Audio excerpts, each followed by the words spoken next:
Mackey and Judd on Score North and ScoreNorth.com. And welcome into the weekly Talkin' Twins. Zolgad, Jake Depew, who always joins me, and Declan Goff, executive producer extraordinaire. All right, Jake Depew, I'm going to set you up to take the ball and run with it.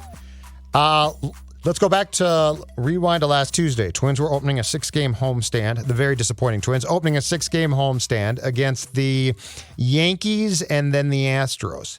And in pregame on-field access, which we now have again to a certain degree, Twins general manager Thad Levine addressed the masses and the media and talked about the fact that the Twins weren't throwing in the towel yet, and they had this homestand coming up against two good teams. Now, the Yankees are a weird team. They're struggling.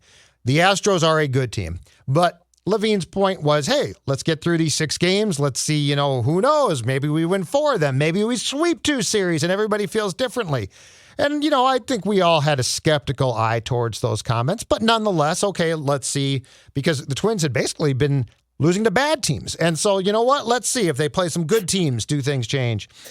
And the Twins go 2-4. Now, they did win 2 games, but they lost 4. And the 2 wins, the comeback win against the Yankees and Aroldis Chapman was great fun to watch, but it felt very sort of fluky, especially in the context of the 2021 season. And then Berrios pitched magnificently on Saturday. But 2-4, the Twins now, as we record this, going into a series against the Mariners in Seattle, are at the bottom of the AL Central, along with the putrid Detroit Tigers at 26-39.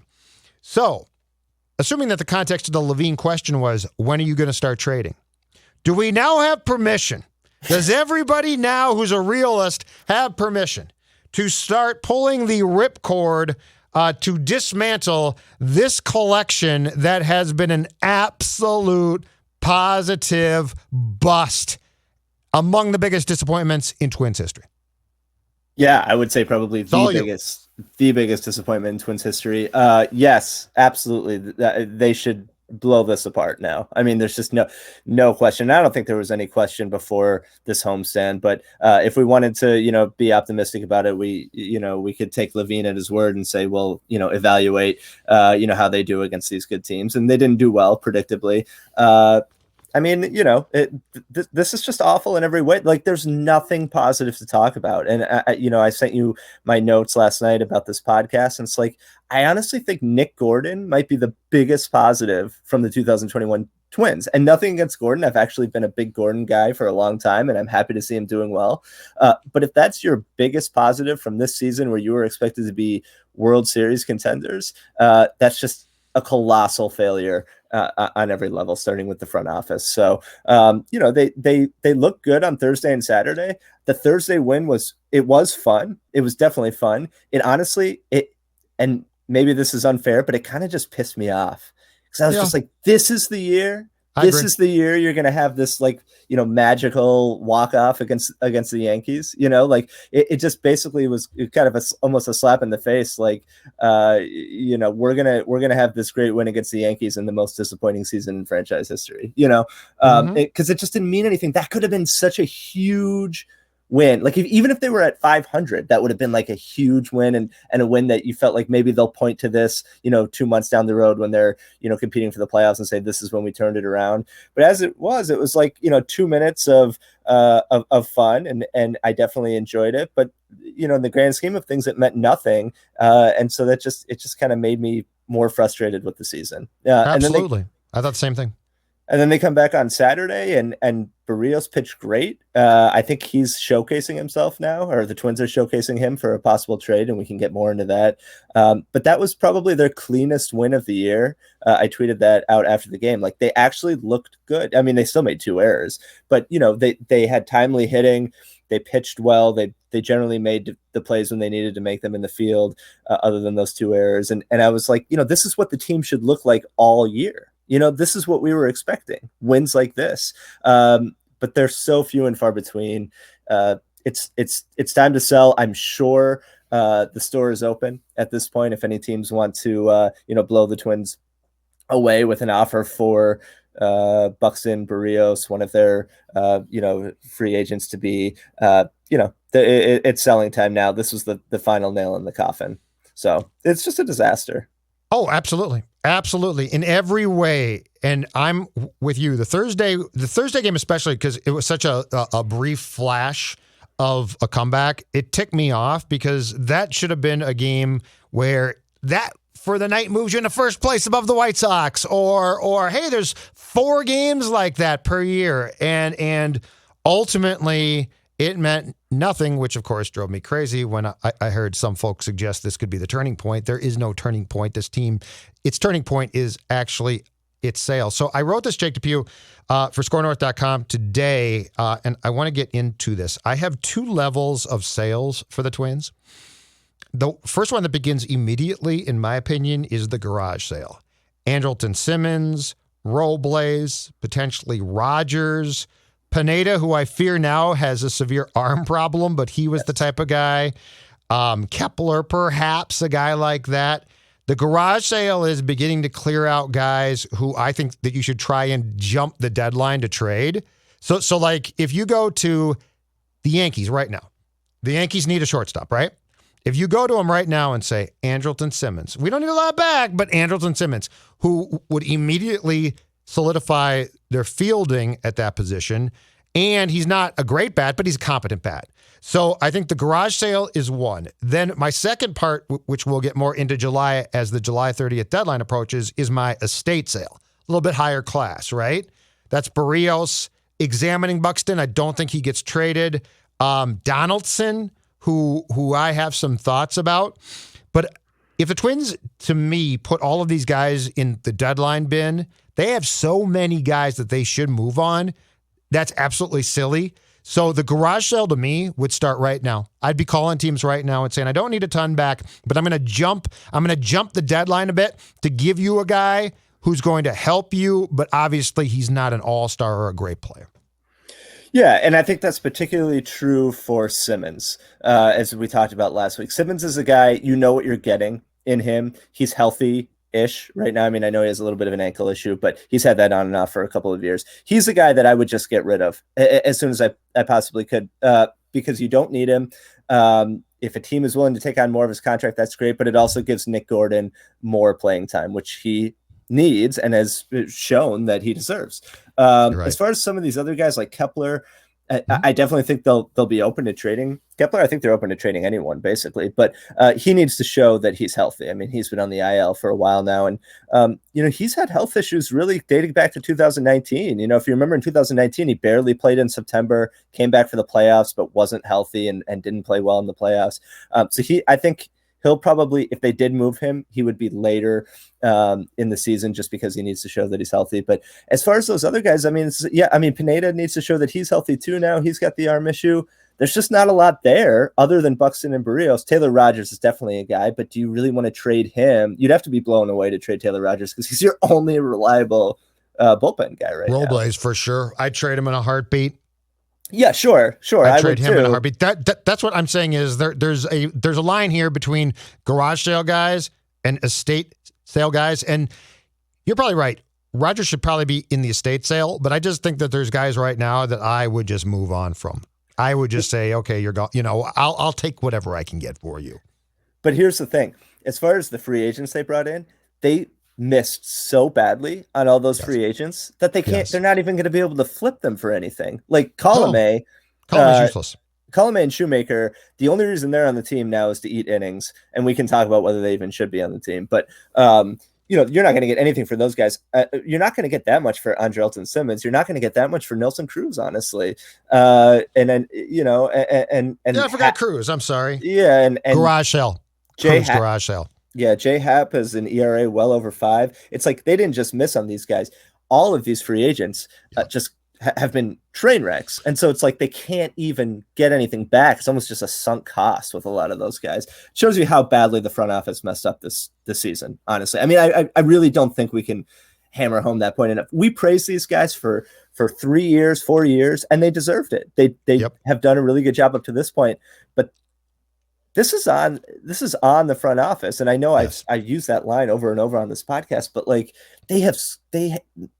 the bullpen is a complete disaster. The starting rotation is mostly a disaster, and it's in large part because of the guys that they let go, like Trevor May, who could have really helped, and then the guys that they did sign to replace them have all been awful. And even Simmons. I mean, I know Simmons, his defensive run saved and things like that still look good, but he's been booting some balls in the infield. It's just they just totally messed up this season. Oh, absolutely. And they can't hide behind injuries. Everybody has them. I mean, this year it's disturbing, but it's off the charts. Everybody has them. Look at who's out for the White Sox. They're the first place team. The White Sox have several big time players. The White Sox in some ways in worse shape injury wise than the Twins are. And they're in first place. So don't hide behind injuries. And your bullpen is not a product of injuries. Your bullpen is a product of choices that you made to sign guys. And, Colome is unpitchable in games that matter. They're admitting that. Robles is a high wire act who, in my opinion, his stats are better than if you watch him pitch. There's always the 3-ball count or the guy that he walks or whatever. So I'm really tired of people trying to blame injuries and, they got no depth. Pinedo went out, and so that's a big problem. Yeah, you're supposed to have guys. Randy Dobnak, you just signed him to an extension. Like the Pineda forearm tightness, which does concern me, and he might be done for 2021. I have no idea. But anyway, so he comes out. Okay, Dobnak's right there, long relief. You just signed him to an extension. You believe in Randy Dobnak. And I'm tired of the fingernail thing. Oh, no. If he can't pitch, he wouldn't pitch. So, so don't use, if I was Falvey, Levine, and Rocco, anytime somebody tried to give me the excuse of, you guys got lots of guys hurt, I'd say, no, we made terrible choices. Like, own this. You own this. Yeah, so Very frustrating. It is. So what I would say is, I think injuries can be an excuse for the outfield. Like the outfield legitimately has had a ton of guys injured, and like you're throwing, Kyle Garlick in center field, and now Nick Gordon, who's actually done a pretty good job out there. Nick Gordon can play. Yeah. So I'll buy it on the outfield, but that's it. Like the pitching staff has basically been healthy. Like Maeda's going to be back now, and again, this Pineda thing just came up. The bullpen's been almost entirely healthy, so they need to pitch better. Like the reason that this season is going in the tank or has gone in the tank is mostly the pitching. They haven't hit with runners in scoring position, but I think they're leading baseball in home runs, or like they're right at the top of the list. So like the offense is not the problem. It's the pitching, and it's the guys specifically that they brought in. They haven't been good. And again, as we've talked about, they haven't developed anybody who, at least so far, who's ready to fill in at the major league level. And that's where you get a situation where Matt Shoemaker and Alexander Colome are basically on the team because they don't have anybody to replace them. Like there's no prospect. All right. There's no young arm to evaluate to replace these guys. Off of that point, Jake, I've got a question for you off of a tweet. I think you put it out on Friday, and I loved it, and it's exactly right. And I hadn't given this a lot of thought till I saw your tweet, but it dovetails into Colome and Shoemaker especially. And by the way, if I'm a halfway decent player on the Twins, and I'm on the Delta flight last night to Seattle, and Matt Shoemaker walks past me, I would go up to at least Rocco and say, what? He's on the flight? Like, have some self-respect. Like, he can't be on that flight. But that gets to your tweet. I think it was 3 years ago or so. And we joked about this, but the Twins, and this was pre us thinking that Falvey should have an established bullpen at that point. They were claiming guys off waivers left and right and making moves and bringing in guys. And it did get to be a bit of a joke. But, they were bringing in different arms because they figured this guy's not doing the job. We'll claim this guy from the Mets or something like that, okay? Where is that this season? And I think you said that, and it's exactly right. Like, for everyone who says, well, who else are they going to pitch? A guy they claim off waivers, DFA Shoemaker. So, what is your thought about where that is? Because it's not like they've never done it before. They did this song and dance, and yeah, it's not pretty, but doesn't it beat the shoe being on your roster? Yeah, so it's baffling to me because, like you said, they've done so much of that. If you remember 2017, when they actually made the playoffs, they were starting guys like Tim Melville and Nick Turley, and like they were, those are some throwbacks. They were constantly on the waiver wire, making changes. They haven't done any of that. They haven't claimed a single pitcher on waivers, and I get it. Claiming a guy he's on waivers for a reason, but like, do something. You got to get a little bit creative. You can't just keep trotting out the same pitchers who are failing over and over and over, so it has really surprised me that they haven't at least tried to go down that route and see if you can, catch lightning in a bottle and get somebody who can at least eat some innings and give you quality innings for a short period of time. Instead, they just keep bringing out the same guys. And other than Luke Farrell, who's looked pretty good, none of the guys that they've brought up from the minors have competed, and their high leverage guys have all, been the same, like other than Taylor Rogers. And Taylor Rogers, honestly, he's been good. He hasn't been great this year. But all their other high leverage guys, Robles, I guess, would be in the same boat as Rogers. But for the most part, they haven't performed. So it's like, I just, I don't understand the total lack of movement on that front. And that's why I tweeted this yesterday. I think the reason Colome and Shoemaker are still on the team is like, that tells me that they're completely waving the white flag, that they have no one to replace them. They have no arm that they want that's ready to come up that they want to see right now. And so they're just like, well, we literally just need anybody to eat these innings. We're already paying them, so I guess they can stay on the roster for a while. Like it's an embarrassment. It really is.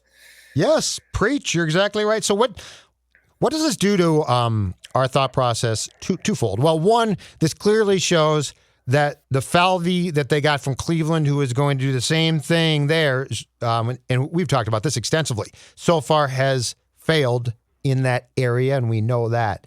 But more importantly for right now, because I don't think we've discussed this before, what does this do to our feeling?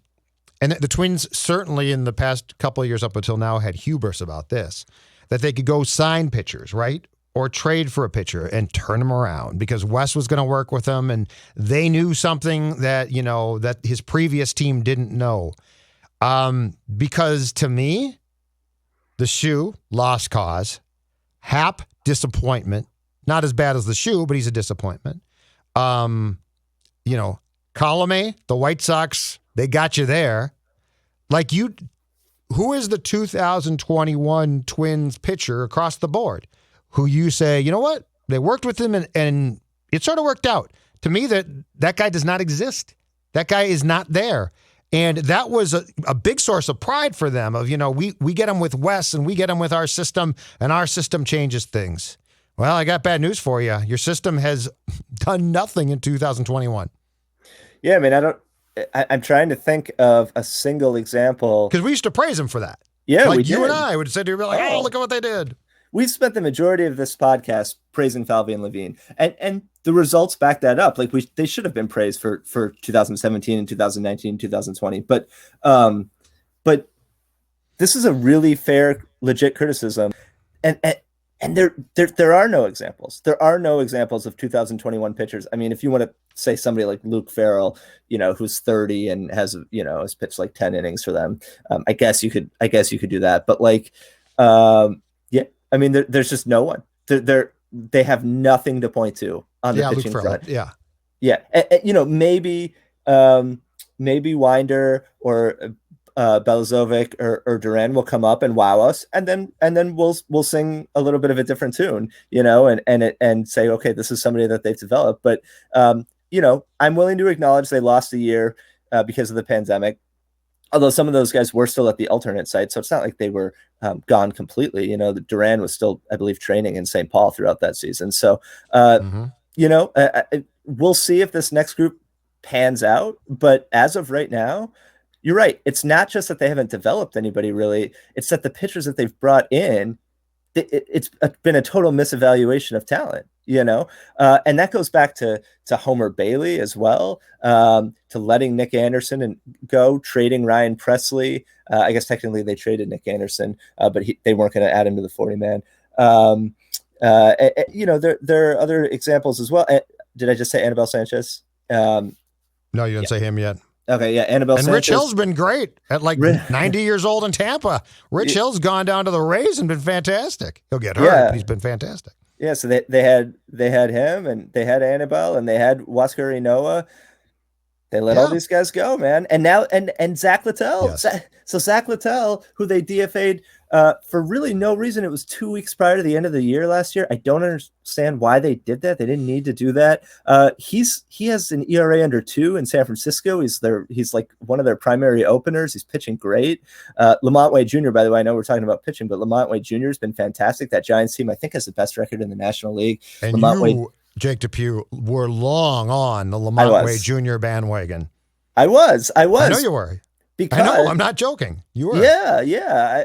Because he took such professional at bats. He took such great at bats. He knew who he was as a player. He knew his limitations. He can play multiple outfield positions, and he's just a smart guy. And I think there is something to be said for having intelligent players. Like, is it the most important thing? Is it more important than their physical skills? No, but like, having self-awareness, as Declan's talked about, is an important trait, whether it's in baseball or life. Right. And self-awareness.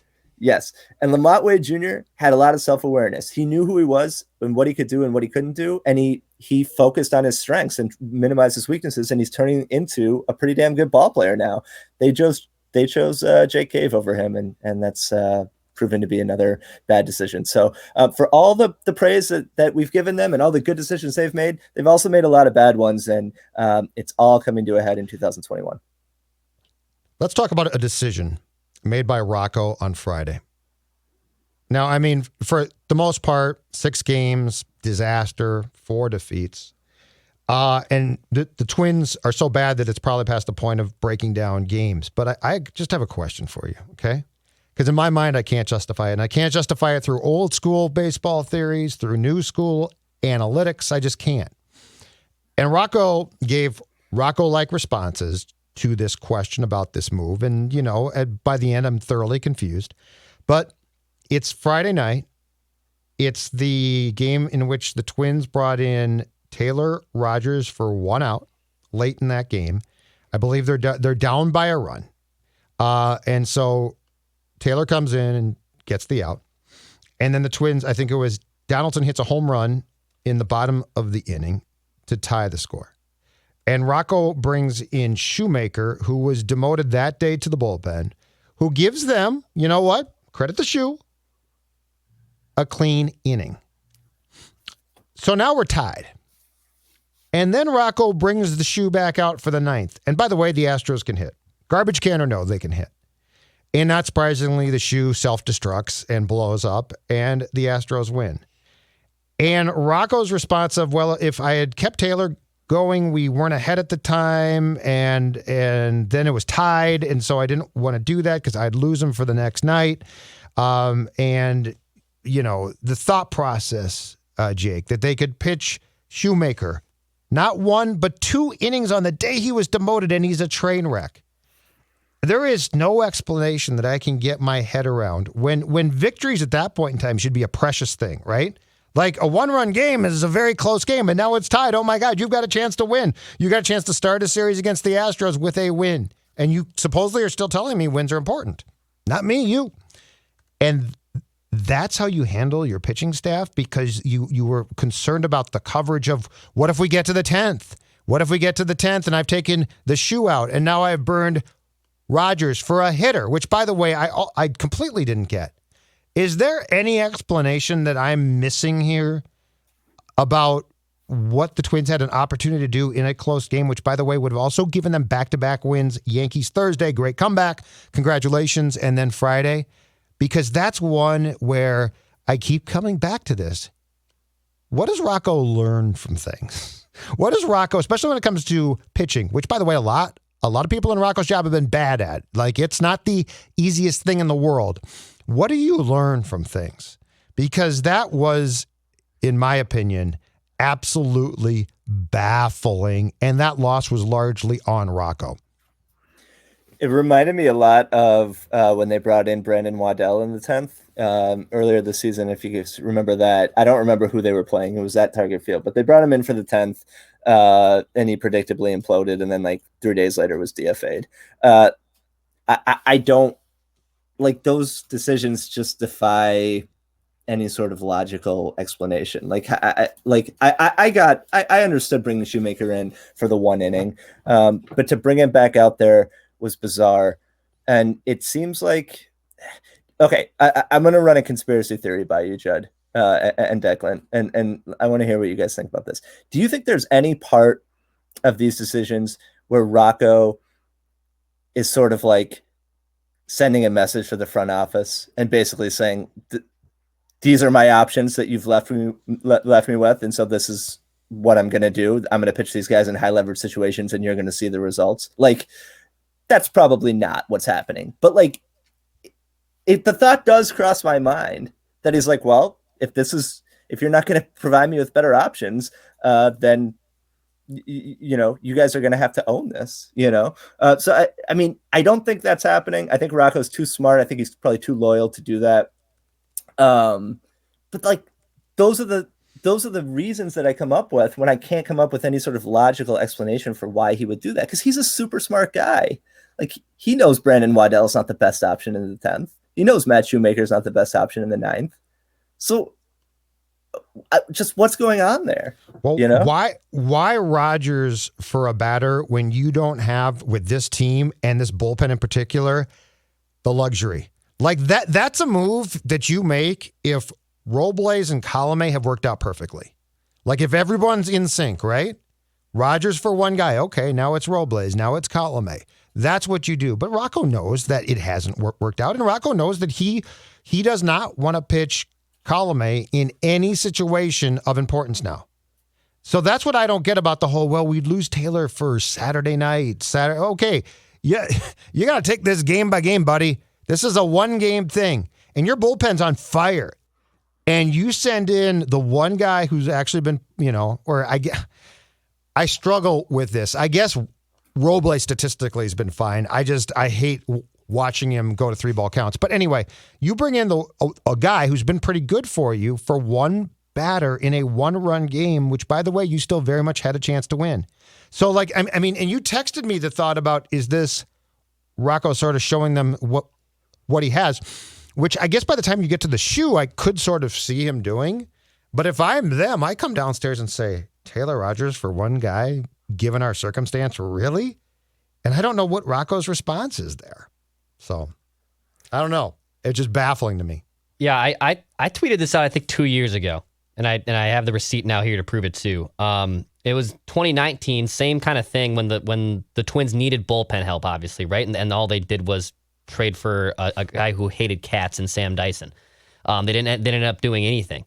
And there was a game that was in late July. I'm sure it was obviously when Cleveland was probably pretty close to them in the standings at the time they made that epic comeback. And Trevor May was out there like 40 pitches into a game with no one behind him. And I tweeted out, I think this is Rocco trying to send the front office a message saying, help me. Like, if we have no other option here, and I'm going to run out Trevor May, probably on a back-to-back appearance on 40 pitches, and I can't throw him again for 5 days. And I think I remember, Phil and even Derek Wetmore, and we were all together. We all said, like, well, they disagreed on that take that no, it's something way more than that. But no, I do think it's something that Rocco says, you want to help? All right, well, I need help here. I need more. I need bullets. But he screwed the pooch here. But this one's different. Correct. Taylor Rogers can't be used. You don't have the luxury of acting like you're good. That's true. That's what I don't understand. So if that is if the use of the shoe is a sign to Falvey, I need more help. If I'm Falvey, I come downstairs and say, dude, you screwed this up, not me. And we get in a screaming match. I mean, Tom Furlong's, by the way, too. But, I mean, that's what I don't understand. Because, yeah, Dex, I recall the time period that you're talking about, and that one makes way more sense. Yep. Because he didn't have the help. In this case, he, took the guy with the fire hose and told him to go home. And it's a 3-alarmer. This is where I can't reconcile this, because if things are important again, this all points back to the Houston playoff series, the Yankee playoff series. If you can't manage your pitching, you really can't manage. So I get very, very concerned. Every time it comes down to crunch time, I feel like we're seeing a replay of, I don't really get it. And I don't know where Wes Johnson is. I don't, how can you not be like, we got to leave this guy in? And you know what? If we lose him for tomorrow, that's fine. Because you're going to lose a game here. I get that. But you had a chance to win this game. So like this is where I'm just baffled, like really baffled, because I think Dex is right in the time period he's talking about. But you got a guy who's decent to get one out, and then you turn to Matt Shoemaker. That's a toy fire. That's a toy fire truck with no water for a 4-alarmer. So it's just totally, it's totally bizarre. It is, and that's where I come up with these sort of weird theories that, and I agree with what Dex was saying back in 2019. That very well may have been the case. I don't know what's going on. It's probably not, him calling out Falvey and Levine by doing that this season. But who knows? Like, we don't know what's going on with this. The only thing I'm sure of that's going on with this team is that there's some weird stuff happening, right? Like, do you guys agree with that? Oh, yeah. Well, yeah, there's definitely things I think that we don't have. I think there's things that are sort of showing themselves, but there's way more to it. The roots of the tree of problem, the roots of the tree of the problem is deeper than, because we can't get around them. We don't know. Yeah. I mean, it's just like the season, things just seem really off, and it goes beyond just the bad play on the field. Like, there's something that's going on, and I don't know what it is. I can throw out a bunch of conspiracy theories that probably aren't true, but like, I don't know, just the decisions that Rocco's made, the just everything, man, everything. I think, I don't know, maybe it was the COVID outbreak that really destroyed that. I mean, they were 5-2 when most of the team got vaccinated after the home opener, and since then, the COVID outbreak came. And Mike 4 Bell days later. passed. I get all that. Yes. I get all that, but that doesn't explain now as far as like I give him a pass on some stuff, right? But like, we're talking about fundamental in-game decisions that aren't that hard. But what Dex was saying, and what I was saying, I think that hints at, or that what we're saying suggests that there may be some friction between Baldelli and the front office, and I could very well see that. If I was Rocco, I'd be pissed. Like, I would be pissed that you have this team that you think is going to contend, and you've brought in a bunch of guys that just haven't performed at all, and you're not even, playing the waiver wire game. There are no prospects to call up really on the pitching side. He's probably pretty frustrated, I don't know. I don't have a good explanation. I really don't. But like, those decisions were baffling. They just made no sense. But he's had a bad year managing that, to me, goes beyond trying to show somebody something. He's just had a bad year too. Like, there have been a lot of decisions that I don't get. It's been, I don't know. It's been really weird. So I'd be inclined to agree with you that I think there's things going on that we don't know about. But, I'm sitting on my couch Friday watching that loss, and I'm just saying to myself, what are you, Matt Shoemaker in the 9th? Are you crazy? So you brought this up at the top of the show, Jake DePew. What is your best guess about how this Jose Berrios situation is going to play out? Because I feel like a lot of people in this town are sort of soft pedaling this one, and we're not talking about it a lot yet. I think there's the inevitable talk of the fire sale coming, but that's going to include a lot of the guys' names who won't come as a surprise, the Cruzes of the world. What do you think happens with Berrios, though? Because, I mean, I do think you have to go to him at some point here pretty quietly and say, what's it going to take for an extension? And if they say a number in a year that you don't want to do, you've got a decision to make. Now, I advocate keeping him personally, but that doesn't mean I think that's what they'll do. Yeah, I mean, the fact that Morosi tweeted about this, right? Was he the one who tweeted about Heyman? Yeah, I know JP Heyman Morosi did, and then Heyman came back right at the start of the game on Saturday. I was like, "Hey, Jose Berrios is pitching. Look for him." So it's been out there from a few credible sources. Yeah, and I think somebody said, I'm not sure who it was, but somebody said if you see a tweet from Heyman, you should take it seriously because he has somebody on the inside. Royce, okay. Royce said that. Yeah. Thank you. So I don't know. If I had to guess right now, I would say that they're going to move him. Yeah, because I think they're probably at the point now with how disastrous this season is that they want to do just a full, you can call it rebuild, retool. I don't think it's a 3-year thing. I think they want to retool for 2022. But I think they want to just restock their farm with guys who are right at the AAA level or maybe have already cracked the big leagues. And Berrios is the only guy other than Buxton who can bring you back a bunch of those types of players. And Buxton right now, I don't know how much you'd get for him because of the injury stuff. I don't think you'd get. Who do you guys think you would get more for Berrios or Buxton right now? Berrios right now. You get more for Berrios. I think so too. Yeah, right now at least. Yeah. Yep. And he would be available for 2 playoff runs for whatever contender you trade him to. So I think that Jose Berrios is a very, very good pitcher. I think he's been the best pitcher on the Twins for a long time. But if they still believe in their ability to develop pitching, then I think they would rather have 3 young arms that they feel like they can develop into Berrios or better than play it out with Berrios over the next year and a half. So I think there's a better than 50% chance that he'll get moved, but that's based on nothing other than these, big time, baseball writers tweeting about it and just what their thought process might be as far as developing pitching. So if you trade Berrios before the deadline, July 30th, Jake, the return needs to be what? Top pitching prospect? Arms, yeah. But I mean, and then 2 decent arms?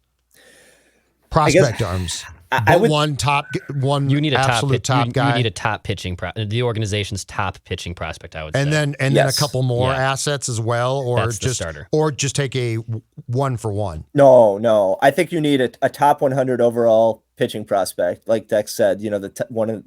The top 2 pitching prospects in an organization, probably the top one, and then a couple of like B-level arms, legitimate like top 30 in that organization, those types of arms. I think you need like that. I think that's the starting point for a return for Berrios. He should get a lot. I mean, he's a very good pitcher and he's extremely durable. That's something we don't talk about with Berrios enough. He never goes on the IL. He's good for 32, 33 starts a year and a sub-4 ERA, and there's a ton of value in that. I think a really legitimate arm and 2 other solid arms. That's where you start. Here's the scary part, because at the start of this season, I never thought I would say this. The problem with that is, and by the way, if you're going to lose him, you should trade him. I would sign him, but I'm not sure that the Twins would agree with me on that one. But the scary part is I don't know that I completely trust the Twins to identify the right teams and right pitchers. Like that's where I stand right now. When it comes, and I mean, it's incredible to say because Derek got the job off of what? Cleveland and the pitching pipeline and the fact that the Berrios trade in Cleveland is called Wednesday, right? Like they're doing this all the time. We got to trade. The Indians are trading that guy? Yeah. And then they got a guy behind him. But I don't know what my trust tree level is right now when it comes to this team's ability to identify pitching, because Berrios, who is their ace, is a guy developed by a different administration.